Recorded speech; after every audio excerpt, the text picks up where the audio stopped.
তাহলে শোন, কয়েক মাস আগের ঘটনা, বুঝলি? তোরা তখন যুক্তি করে নিজেদের মামার বাড়িতে ছুটি কাটাতে গেছিস একসাথে। সেই সময়ে একদিন মহারাজ রাজসভায় খোশ মেজাজে বসে, মন্ত্রীমশাই নেই, রাজ্যের কোথাও কোনো অশান্তির খবরও নেই।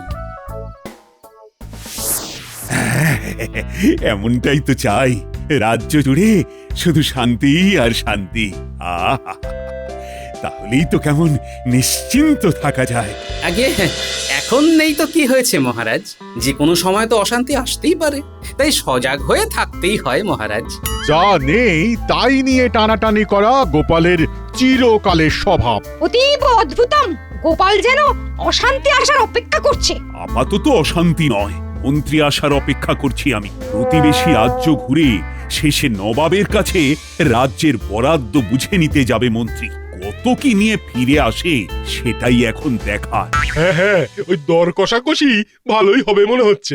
তবু আমার মন বলছে মন্ত্রীমশাই হবে না খুব ব্যর্থ। রাজ্যের জন্য আসবে প্রচুর প্রচুর অর্থ। সে যাই হোক, আমাদের কিন্তু সাবধানে থাকতে হবে। নবাবের কোনো ভরসা নেই, কখন কোন প্যাচে ফেলেন সে বোঝা মুশকিল। তুমি থামো তো গোপাল, সবেতেই তোমার এই নেতিবাচক কথা শুনে শুনে না কান আমার ভোঁ ভোঁ করছে। এবার থেকে খারাপ নয়, ভালোর কথা ভাবো। আপনি যখন বলছেন তখন এবার থেকে না হয় তাই ভাববো মহারাজ। তবে যা হচ্ছে ভালোই হচ্ছে, আর যা হবে ভালোই হবে।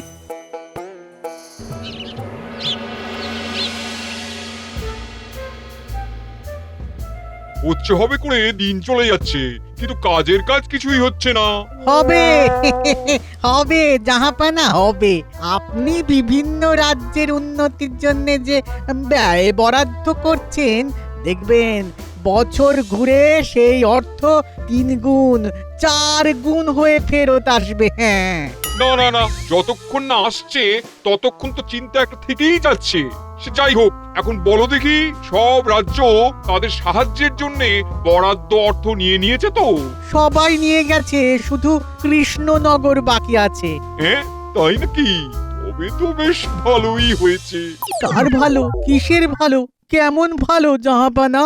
অত কিছু বলতে পারবো না, তবে শোনো, মাঝে মধ্যেই কৃষ্ণচন্দ্র ওই গোপালকে সামনে খাড়া করে আমাকে ভালো মতন বেগ দেয়। তাই অর্থের সাথে সাথে এবার কিছু দুশ্চিন্তাও দিতে হবে ওদের। সে তো খুবই ভালো কথা। এমন কায়দা করব যাতে একটু এদিক ওদিক হলেই সাহায্যের অর্থ হাত ঘুরে সঙ্গে সঙ্গে আমার কাছে ফিরে আসে। অর্থ নিতে এলে ব্যাপারটা আমি ভালোভাবে ঢুকিয়ে দেবো মন্ত্রীর মাথায়। তাহলে যেমন যা ভাবার এখনই ভেবে ফেলুন জাহাপানা, আজই মন্ত্রীর আসার কথা আছে।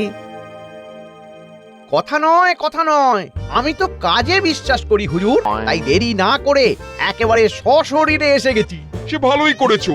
শোনো, অর্থের ব্যাপারটা উজির বোঝাবে তোমায়, আর বাকিটা আমি বোঝাবো। আপনি বোঝাবেন? তার মানে এবার বোধহয় সবটাই তালে গোলে ঘেঁটে গেল।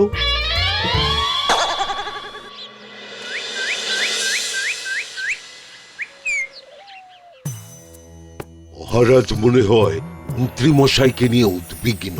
সময় উত্তীর্ণ হয়ে যাচ্ছে, তবু মন্ত্রীমশাই আসছেন না। একদমই তাই, মন্ত্রীর খবর যে কোথায় পাই। নবাবের কাছে গিয়ে মন্ত্রী মশাইয়ের কোনো বিপদ হলো না তো? সে কথা তো আপনিই বলতে পারবেন গণনা করে। এ ব্যাপারে আমাদের কি কিছু বলা চলে? তাছাড়া মহারাজই তো বলেছেন নেতিবাচক কথা বলা যাবে না। তাই আমার মনে হচ্ছে মন্ত্রীমশাই নির্ঘাত নবাবের কাছে এমন খাতির যত্ন পাচ্ছেন যে তার আর কৃষ্ণনগরে ফিরে আসতে ইচ্ছে করছে না। সেটাও কি সম্ভব? আমি যখন গেছি তখন সবই সম্ভব মহারাজ। এমনকি নবাবের কাছ থেকে রাজ্যের জন্য বাড়তি অর্থ আদায় করে আনা সম্ভব। এর অর্থ মন্ত্রীমশাই তার কর্মে সফল হয়েছেন। সত্যি মন্ত্রীমশাই, আমরা আপনাকে পেয়ে ধন্য। অর্থ তো যথেষ্টই পাওয়া গেছে মহারাজ, তবে তার সঙ্গে একটা সমস্যাও আছে। নবাবের কাছে নাকি খবর আছে রাতের বেলা কৃষ্ণনগরে পাশের রাজ্যের অপরাধীরা অনুপ্রবেশের চেষ্টা করছে। এটা যাতে না হয় তার জন্য কড়া নজরদারির প্রয়োজন।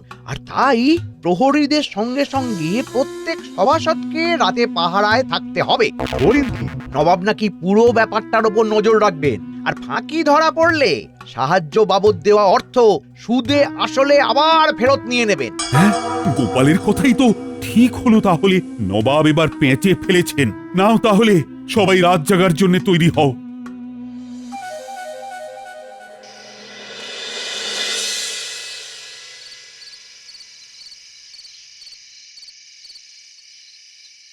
কই গো গিন্নি, গেলে কোথায়? এই তো যাক, তোমায় দেখে ধরে যেন প্রাণ এলো খানিকটা। কি আবল তাবল বকছো বলো তো? প্রাণ নিয়ে আবার হলোটা কি? হ্যাঁ, ওটা নিয়েই তো টানাটানি চলছে গিন্নি। কি জানে শেষ পর্যন্ত ধরে রাখতে পারবো কিনা। কি মুশকিলে পড়লাম রে বাবা। সুস্থ লোক হই হই করে রাত সভায় গেল, আর ফিরে এসে এরকম ফ্যাল ফ্যাল করে দেখছে। এই না না না না না, তুমি বসো, আমি বরং চোখে মুখে একটু জলে ছিটে দিয়ে দিই।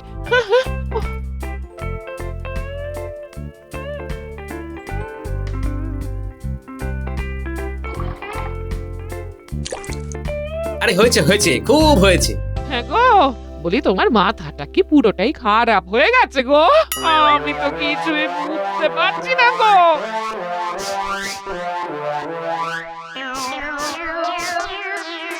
বলি হয়েছেটা কি? হ্যাঁ? কিছু হতে আর বাকি নেই গিন্নি। আচ্ছা, তুমি কোনো আষ্টে গন্ধ পাচ্ছ? ঠান্ডা হাওয়া গায়ে লাগছে না? ওই যে গাটা কেমন যেন শিরশির করে ওঠে, সেরকম কিছু করছে কি? হ্যাঁ, ওই না তো, এমন কিছুই তো হচ্ছে না। না না, এক্ষুনি না হলেও একটু পরেই হবে, বুঝলে? একটু পরেই দেখবে গায়ে কাঁটা দেব, ওরা ঠিক পিছু পিছু আসবে। এই ওরা কারা?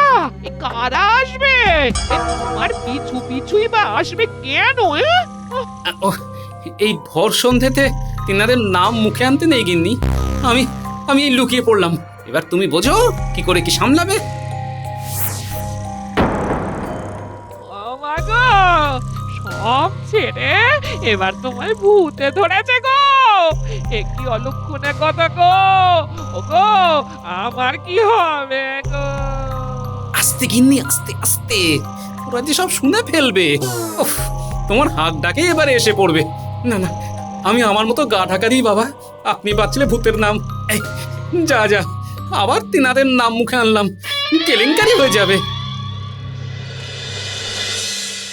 এই তো সবাই একে একে এসে পড়েছো ঠিক সময়। না এলে রক্ষে আছে, সোজা খবর পৌঁছে যাবে নবাবের কানে। তবে ভয় নেই, ওই পাহারা দেওয়ার ব্যাপারে যেমন যা কৌশল আছে সেটা আমি শিখিয়ে দেবো। গায়ে বল না থাকলে কোনো কৌশলে কি কাজে লাগবে? হ্যাঁ, উৎপাত হলে চিৎপাত হয়ে যেতে হবে।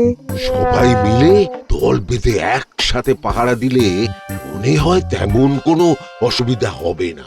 কিন্তু সারা রাত ধরে পাহারা দিলে হয়ে যাবো যে ক্লান্ত। ওরে, কে আছিস? একটা আরাম কেদারা আনতো। বটে, পাহারা শুরু করার আগেই তাহলে কেদারার খোঁজ হচ্ছে। খোঁজ তো গোপালেরও করছি, কিন্তু তাকে কি কোথাও দেখা যাচ্ছে? তাই তো, কই গোপালকে তো ধারে কাছে কোথাও দেখতে পাচ্ছি না। তাল বুঝে সে ঠিক কোথাও গা ঢাকা দিয়েছে। বিকেলের দিকে সবার কাজ শেষ হওয়ার পরে গোপাল তড়িঘড়ি বাড়ির দিকে রওনা দিল। কিন্তু তখনই তাড়াতাড়ি করার কারণটা কি, আর এখনই বা আসছে না কেন, সেটা তো জানা গেল না। গোপাল কি তবে সন্ধ্যের দিকে একা বাড়ি ফিরতে গিয়ে ভয় পেয়ে গেল নাকি? শাস্ত্রে আছে বুদ্ধিং যস্য বলং তস্য, কিন্তু এখন তো দেখছি বুদ্ধিং যস্য ভিতুং তস্য। ভয়ে যদি গোপাল আজ না আসে, তবে সেটা নির্ঘাত গোপালের বাহানা, কিছু একটা বলে কাজে ফাঁকি দেওয়ার চেষ্টা। কিন্তু গোপালের ভয় পাওয়াটা তো স্বাভাবিকও হতে পারে। হ্যাঁ, ভয় পাওয়াটা মিথ্যে নাও হতে পারে। না না না না, ব্যাপারটা নিয়ে আমায় ভাবতে হবে। তবে যারা যারা এখন উপস্থিত আছে তারাই না হয় নজরদারি শুরু কর। নাও নাও নাও, আমার পিছু পিছু এসো।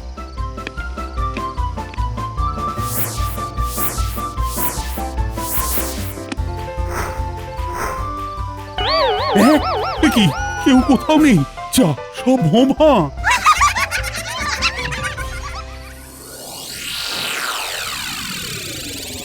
ওরে বাবা, যেখানে ভূতের ভয় সেখানেই সন্ধে হয়।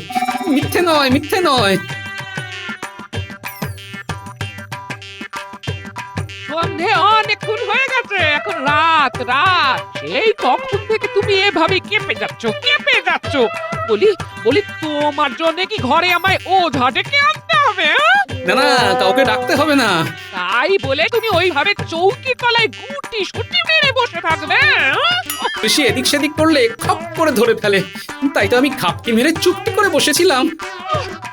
কই আমি তো নড়লাম চড়লাম সংসারের কাজ সামলালাম, আমাকে তো ভূতে ধরলো না। এইসব আসলে তোমার কাজ না করার বাহানা হ্যাঁ? আরে না না, বুঝতে পারছো না গিন্নি, তোমার ব্যাপারটা তো আর আমার মতো নয়। সেটা তাহলে কিরকম শুনি? তোমাকে আর ভূতে ধরতে বাকি রেখেছে কোথায় গিন্নি? তার মানে আমি ভূত? শুধু ভূত নয়, একেবারে অদ্ভুত কিম্ভূত। ও মা গো, এই চা আসছে মুখে তাই বলে যাচ্ছে এই লোকটাকে নিয়ে আমি এখন কি করি? ও মা গো, কিচ্ছু করতে হবে না, এই এই বেশ ভালো আছি আমি, বরং টুক করে চাদর মুড়ি দিয়ে শুয়ে পড়ি।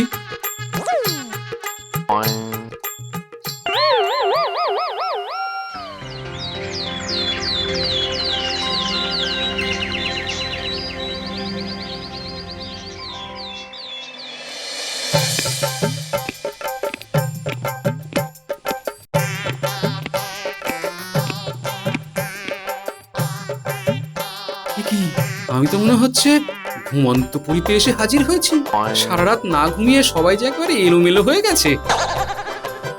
মহারাজ উঠুন, জাগুন, ওই দেখুন গোপাল এসেছে। এসেছে? হ্যাঁ হ্যাঁ, ওই তো এসেছে দেখছি। এই যে গোপাল, তোমার কি ব্যাপার বলো তো? ব্যাপার আবার কি? হ্যাঁ, আমরা রাত জেগে পাহারা দিচ্ছি আর গোপাল নাক ডেকে ঘুমোচ্ছে। নাকটা ডেকেছে কিনা সেটা অবশ্য গোপালের নাক গোপালই বলতে পারবে, তবে ঘুমের ব্যাপারটা সত্যি মনে হচ্ছে। ওই তো চোখ মুখ কেমন ফোলা ফোলা লাগছে, ও বিলক্ষণ ঘুমিয়েছে। আমার তো সবটাই ফোলা ফোলা, তবে কাল সন্ধে থেকে বেশ চুপসে গেছিলাম বুঝলে, সেই জন্যই তো আর এই মুখও হতে পারিনি। কিন্তু কারণটা কি? ওই যে ভূতের ভয় মহারাজ, আর সেটা গতকাল সন্ধে থেকে আরো যেন বেড়ে গেছে। সব গোপালের বাহানা মহারাজ, সব গোপালের বাহানা, ওর একটা কথাও বিশ্বাস করবেন না। কিন্তু কথাতেই তো আছে, যেখানে ভূতের ভয় সেখানে সন্ধে হয়। তাই আপনাদেরও সাবধান করে দিচ্ছি, নজরদারি করতে গিয়ে ভূতে ধরলে নবাব এসে কিন্তু বাঁচাবে না। এ তো মহা মুশকিল, নিজে পাহারা দেবে না আবার অন্যদেরকেও পাহারা দিতে দেবে না। কিন্তু পাহারা না দিলেও তো নবাব ছাড়বেন না। আপনার কাছে ওই সব ভূতের ভয়ের বাহানা দিয়ে পার পেয়ে যেতে পারে, কিন্তু নবাবের কাছে তো ওসব চলবে না। কেন চলবে না? চালাতে পারলেই চলবে, যেমন চালাবেন তেমন চলবে। কিন্তু আমার শরীর যে আর চলছে না, কেমন যেন ম্যাজ করছে। সবার কাজ এখানেই শেষ হলো, চোখ দুটো যেন বুজে আসছে।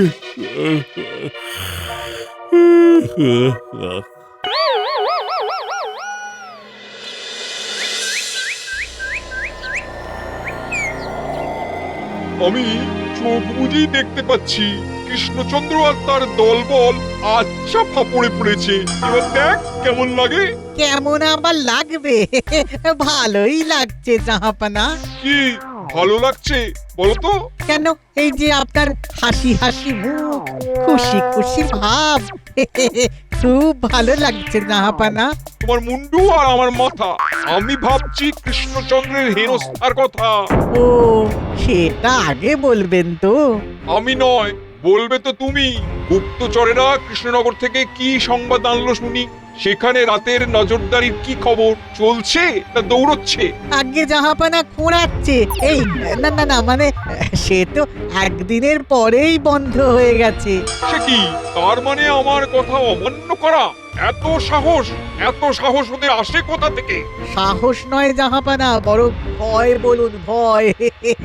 গোপাল নাকি ভূত দেখেছে, আর তার দেখা দেখি বাকিদের মনেও ভূতের ভয় ঢুকে গেছে। ভয় পাওয়া কাকে বলে সেটা তো এবার দেখাবো।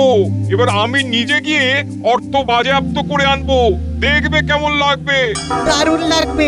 এই না না, মানে খুব জোর লাগবে জাহাপানা।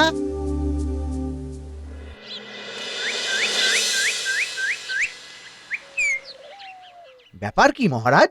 আপনি কেমন যেন থমকে গেছেন মনে হচ্ছে। হুম, যে অনিষ্টের আশঙ্কা করছিলাম তাই হয়েছে। নবাব নিজে আসছেন সরেজমিনে তদন্ত করতে। এই সব হচ্ছে গোপালের জন্য। গোপালের অতি চালাকির ফল ভোগ করতে হবে আমাদের সবাইকে। চালাকের গলায় দড়ি, এই কথা কি মিথ্যে নাকি? কিন্তু সেই দড়ির ফাঁস তো আমাদের গলাতেও পড়বে এবার। আপনারা যদি গলা বাড়িয়েই থাকেন তবে আর কি করার আছে? নবাব কি বলেছেন যে আমাদের সবাইকে শুলে চড়াবেন?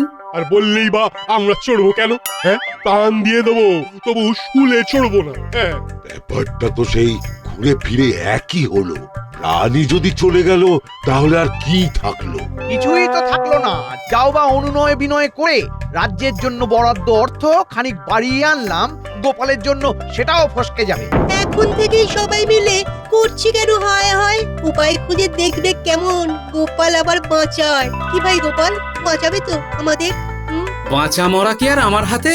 তবে এটুকু বলতে পারি, ভরসা করলে ঠকতে হবে না। কি আর করবে? এবার তো মনে হচ্ছে আমাদেরকেই বলবে ভূত সেজে নবাবকে ভয় দেখাতে। আমরা ভয় দেখাবো আর নবাবও ভয় পেয়ে যাবেন। এটা কি মুড়ির মোয়া নাকি? নাড়ু মোয়া বাতাসা কিচ্ছু লাগবে না মন্ত্রী মশাই, আমার মুখের কথাতেই কাজ হবে। নবাবও ঢোক গিলতে বাধ্য হবে। হ্যাঁ, রাখো রাখো রাখো রাখো, তোমার ওই গুলগাপ্পা কথা নিজের ধুতির খুঁটেই বেঁধে রাখো। বেশ তো, কথা নয়, কাজেই প্রমাণ দেব।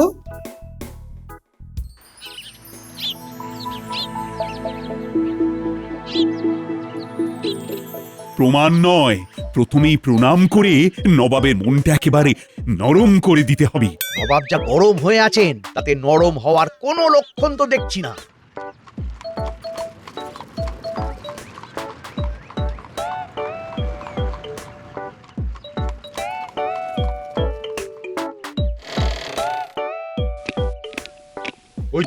ওই তো উজিরকে নিয়ে নবাব বাহাদুর আসছেন।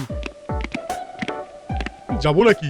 গিয়েই একেবারে পায়ের কাছে ডিগবাজি খেয়ে পড়ে যাব। হ্যাঁ, ওটাই তো তোমার দ্বারা হবে। কোথায় অস্ত্রের ঝনঝনানি দিয়ে চমকে দেবে তা নয়, নবাবকে দেখেই ঠকঠকানি শুরু হয়ে যাচ্ছে। ওহ, শুরুর আগেই শেষ হয়ে যাবে। বলো, কোথায় ভূত? কিসের ভূত? কেমন ভূত? সব ভূত একসাথেই একেবারে ধরে নিয়ে যাবেন জাহাপানা, নাকি দু চারটে রেখে দিয়ে যাবেন? কেন? তাদের কি কৃষ্ণচন্দ্র ঘর সাজানোর কাজে লাগাবে? কে কৃষ্ণচন্দ্র? হয় ভূত দেখাও, না হলে বরাদ্দ অর্থ সুদে আসলে ফেরত দাও। নাও এবার ঠেলা সামলাও। গোপাল তো হাত তুলে দিয়েছে মনে হচ্ছে। ভূত দেখবেন? হ্যাঁ হ্যাঁ, দেখবেন বই কি, কিন্তু ভূত কোথায়? মানে এখানেই তো ছিল এক্ষুনি, কোথায় গেল? আমার সাথে রসিকতা করা হচ্ছে। ভূত থাকলে তবে তো দেখাবে। সবটাই তো ভাঁওতা। ভূতের ভয় খাড়া করে পাহারা না দেওয়ার ধান্দা। আমি যদি বলি ভূত ছিল, আছে আর থাকবে, তাহলে? এই রে, গোপাল মুখ খুলেছে, এবার নির্ঘাত জাহাপানাকে কলে ফেলবে রে। তুমি বললেই হবে। তোমার কাছে কি প্রমাণ আছে? প্রমাণ অবশ্যই আছে। ভূত অবশ্যই বাঁচে, কারণ ভূত না থাকলে ভবিষ্যৎ থাকে না, আর ভবিষ্যতে যদি না থাকে তবে বর্তমান মিথ্যে। কাজেই যে বলে ভূত নেই তার ভবিষ্যৎও নেই, আর ভবিষ্যৎ নেই বলে তার বর্তমানও নেই। তাই বর্তমানে যে নেই সে নিশ্চয়ই একটা ভূত। এটা কিরকম হলো? নবাব বলেন যে ভূত নেই, তার মানে নবাব নিজেই ভূত। এ মা, নবাব ভূত! আমি তো তখন থেকেই ভূত দেখার মতো দেখছি। নবাব বাহাদুর যে নিজেই ঘাবড়ে গেলেন। গোপাল তো প্রমাণ করে দিল যে আপনি ভূত। তাহলে এবার মেনে নিলেন তো জাহাপনা যে ভূত আছে? হ্যাঁ, মানে এখন তা শুনলাম, তাতে আর অস্বীকার করি কি করে? ভূত যদি থাকে তবে ভূতের ভয়ও তো থাকবে জাহাপনা। তাহলে রাত পাহারা আর চলবে কি করে? না না না, চলবে না। তাহলে কি করে চলবে? আর চলে নাকি? চলো চলো উজির, আমরা চলে যাই এখন। উফ, মাথাটা কেমন যেন ভো ভো ভো করছে। যা হওয়ার তাই হয়েছে। গোপাল এবারেও তালে গোলে ঠিক একটা কিছু বুঝিয়ে নবাবকে ধাপ্পা দিয়ে দিল। শুধু দেখলে হবে, দেখে শিখতেও তো হবে। এই যাত্রাতেও গোপালের জন্য বড় ঝামেলা থেকে বাঁচা গেল। দেখলেন তো মহারাজ, ভাগ্যিস ভূত ছিল, তাই রাতের পাহারাও বন্ধ হলো।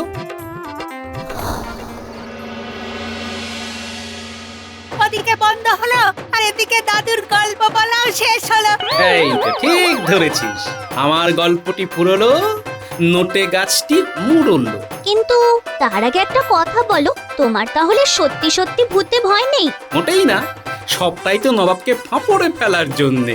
সবটাই দাদু নাটক করেছিল।